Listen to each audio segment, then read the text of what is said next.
In the small hours of the 24th of August, 1572, the feast of St. Bartholomew, a bell began to ring over Paris. It was the alarm bell, the one you rang for fire or for invasion. On this night, it was a starting gun.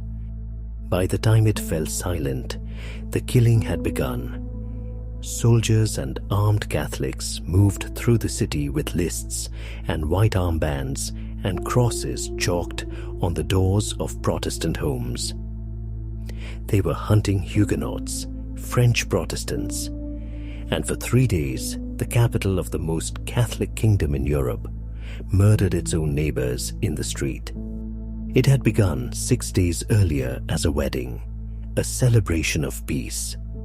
In front of Notre Dame, the Catholic princess Marguerite of Valois, sister of the king, married the Protestant prince Henry of Navarre. A Catholic crown and a Protestant heir joined together to end a decade of religious war. To celebrate it, the leaders of French Protestantism came to Paris. They came openly as honored guests of the crown into a city that hated them. Among them was Admiral Gaspard de Coligny, the most powerful Huguenot in France and a trusted advisor to the young king. On the 22nd of August, a hidden gunman shot him in the street. He survived, and the Huguenot nobility, enraged, demanded justice from the king. Justice did not come. What came instead, 2 nights later, was a decision to kill them all. The exact orders given inside the Louvre are argued over to this day, and the crown spent years rewriting its own story. But the shape is clear enough. The King's Council, with the Queen Mother, Catherine de' Medici, at its center, resolved to wipe out the Huguenot leadership in a single stroke, while it was conveniently gathered in one city. Before dawn, soldiers went first to Coligny. They dragged him from his bed, ran him through, and threw his body from the window into the courtyard below. That was meant to be the end of it. A targeted strike against the leaders. It was the beginning. The bell rang, and the people of Paris, primed by years of preachers describing Protestants as a plague to be purged, did not stop at the named men. They turned on anyone, merchants, printers, women, children, the sick. Bodies were thrown into the Seine until people said the river ran red and the towns downstream would not eat its fish. The killing ran for 3 days against every royal attempt to stop it, because the thing the crown had started was no longer the crown's to control. Then it traveled: Orléans, Lyon, Rouen, Bordeaux, Toulouse. Wherever a city had a Catholic majority, a Protestant minority, and a rumor that the king had ordered it done. Here, this series does what it always does with a famous atrocity. It refuses the inflated figure, because the true one is bad enough, and the lie is a gift to the people who want the whole thing doubted.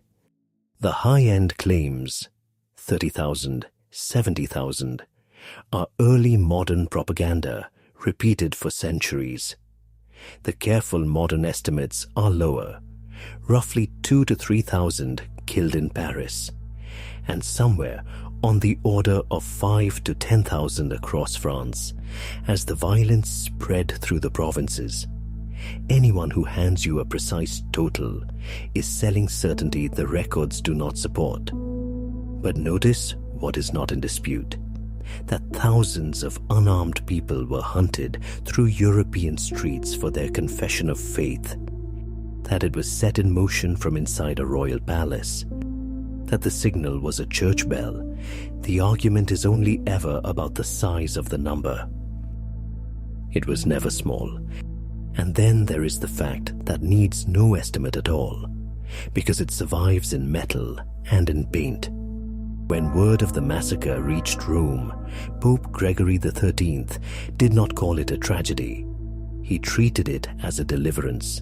He ordered a hymn of thanksgiving sung in celebration.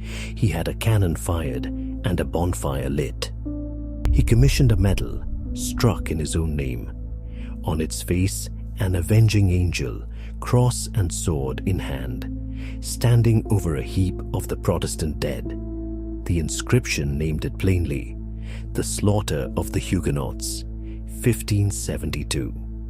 And he summoned the painter Giorgio Vasari to cover a wall of the Vatican, the royal hall beside the Sistine Chapel, with scenes of the massacre and of Coligny's killing. They are still on that wall today. This is the hinge of the whole story. Plenty of terrible things happened in 1572 that no one blessed. This one, the highest spiritual authority in Western Christianity, chose to celebrate, to strike in metal, to sing in church, to paint in the Vatican as a victory of the faith. The men in the street did the killing. The man in Rome made it holy, on purpose, and he left the receipt on his own walls. So here is the apologist's case. It was a political act, not a religious one. A power struggle between factions. The crown lost control of a mob. No one planned a general slaughter. The numbers are wildly exaggerated, and it was simply how that violent century behaved. But the wedge between political and religious does not exist here, and everyone at the time knew it. The victims were chosen by their faith, marked by crosses on their doors, killed to a bell rung from a church, and mourned by no one in authority. Yes, the crown lit the fire, and a faith that had spent a generation teaching its people that Protestants were vermin supplied the kindling. Yes, the numbers are inflated by propagandists, which is exactly why we used the lower sourced ones. Thousands, not tens of thousands, and still a massacre. And that violent century is the alibi that collapses the moment you remember Rome's response. The age did not force Gregory to strike a medal. He did that because he was glad. The bell that began it was an alarm, the sound a city makes when something has gone horribly wrong. In 1572, it was the church that was ringing it.